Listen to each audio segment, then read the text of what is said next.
Is the 2025 budget finally the fix for Australia's housing chaos? Or just another election promise? If you have been saving every spare dollar, watching home prices climb while you're stuck renting, or you're wondering if now is even the right time to invest, then this budget could be a wake-up call. Because while the government's talking about 1.2 million homes, tax cuts and support for first-home buyers, the real question is, will this budget actually help you build wealth through property? Let's unpack that truth, and I'll give you a clear game plan for what to do next. Hi, I'm Rusty Wabha, founder of Get Real Properties. We are a multi-award winning buyers agency that helps time-poor professionals, first home buyers, and investors buy the right property the right way. And every week, we help clients who are overwhelmed by the market navigate it with strategy, not emotion. Now, the 2025 budget is full of housing promises, but what actually matters? Let's start with the Help to Buy scheme. An extra $800 million has been added, making it a $6.3 billion program. You could now qualify with just a 2% deposit, and the government might contribute up to 40% for new builds or 30% for existing homes. Income limits, $100,000 for singles and $60,000 for couples. Price caps, Sydney is now $1.3 million, Melbourne $950K, Brisbane and Canberra $1 million. Sounds great, right? But here's the catch. It's not launching until later this year, and only if the current government stays in power. So if you're holding your whole property strategy on this scheme, you might be left behind. Let's talk about housing supply. Big headline, 1.2 million homes by 2029. But according to Domain, we are already 393,000 homes behind target. And here's a wild stat. Even if we hit the target, it still won't meet population growth by 2030. That's how far behind we are. The government is throwing $54 million into free prefab housing and $10,000 bonuses for trained apprentices. But planning approvals, labor shortages, and costs are still big blockers. So yes, supply is tight, and that means prices are still under pressure. They've also banned foreign investors from buying existing homes for 2 years. CoreLogic says foreign buyers made up just 1.2% of sales last year. So really, this one is more of a headline than a market shift. Now, let's talk tax cuts. If you earn over $45,000, you'll save around $268 next year and $536 the year after. Plus, $150 off your power bill. Nice. But is that going to shift your borrowing capacity? Not really. And before we go further, just a quick heads up. Everything I'm sharing here is general in nature. This is not personal advice.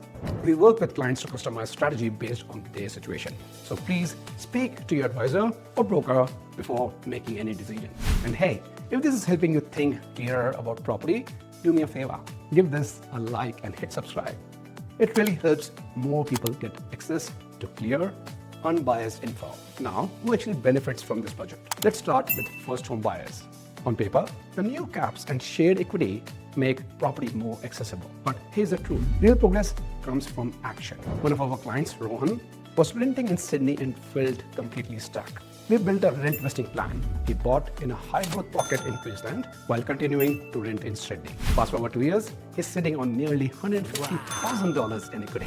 And I'll be honest, Rohan told me he almost gave up. He said, I don't think people like me could own anything. And that moment stuck with me because thousands of Aussies feel the same. But with the right strategy, they absolutely can. If you're considering rent vesting, check out my full breakdown linked here on the screen.